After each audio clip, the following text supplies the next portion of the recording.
بسم اللہ الرحمن الرحیم۔ السلام علیکم ورحمۃ اللہ وبرکاتہ۔ معزز ناظرین کرام، میں ہوں راشد محمود مجاہد اور آپ دیکھ رہے ہیں RMM ٹیچنگ اسلام۔ ناظرین کرام، یہ ویڈیو دیکھیں کہ ایک بزرگ اپنی نوجوان بیٹی کے ساتھ پینشن لینے کے لیے جا رہا تھا۔ رکشہ پر سوار تھے، اینڈ ڈرائیور کے پیچھے بیٹھا ہوا تھا۔ اس کا کپڑا یا اس کی پگڑی موٹر سائیکل کے چین میں اٹکی اور پھر اس کی گردن تن سے جدا ہو گئی۔ کیسا یہ خوفناک یہ منظر ہے، عبرت ناک اور ہیبت ناک یہ سین ہے۔ ہم میں سے کوئی نہیں جانتا کس حالت میں، کس جگہ پر، کیسے اس کی موت آئے گی، اور یہ انسان زندگی کی بازی ہار جائے گا۔ ہر انسان مگن ہے، مصروف ہے کمانے میں، کھانے میں، ظلم کرنے میں، حلال و حرام کی تمیز کیے بغیر ہر انسان بس کمانے کے چکر میں ہے، مال کے چکر میں ہے، جائیداد بنانے کے اور کوٹھیاں، بنگلے، جائیداد، زرعی رقبہ، پلاٹس خریدنے میں مگن ہے، مصروف ہے۔ اپنی آخرت، اپنی قبر، اپنا انجام بھول چکا ہے یہ انسان،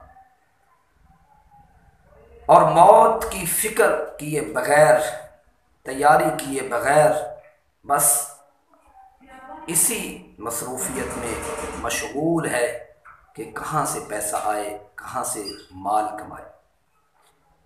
رسول کریم صلی اللہ علیہ وسلم کا ارشاد ہے، آپ نے فرمایا، انسان جس حالت میں اس دنیا سے جائے گا، فوت ہوگا، اسی حالت میں اٹھایا جائے گا۔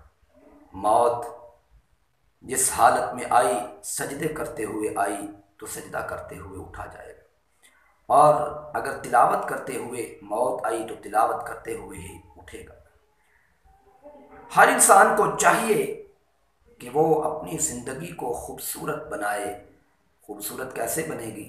اللہ اور اس کے پیارے حبیب جناب محمد الرسول اللہ صلی اللہ علیہ وآلہ وسلم کی زندگی اور آپ کے اسوہ حسنہ پر عمل کرنے کی صورت میں یہ زندگی خوبصورت بن جائے گی اور پرسکون بن جائے گی۔ زندگی خوبصورت ہونے کے ساتھ ساتھ آخرت بھی اعلیٰ اور خوبصورت بن جائے گی، اور پھر ہمیشہ کا ٹھکانہ جنت بن جائے گا۔ اور یہی حقیقی کامیابی اور کامرانی ہے۔ قرآن میں اللہ نے فرمایا ہے، فَمَنْ زُحْزِحَ عَنِ النَّارِ وَأُدْخِلَ الْجَنَّةَ فَقَدْ فَازَ۔ جو جنت میں داخل ہو گیا، جہنم کے عذاب سے بچ گیا، وہ بندہ کامیاب و کامران ہے۔ امید ہے یہ ویڈیو آپ کو پسند آئے گی۔ لائک کریں، شیئر کریں اور چینل کو سبسکرائب ضرور کریں۔ السلام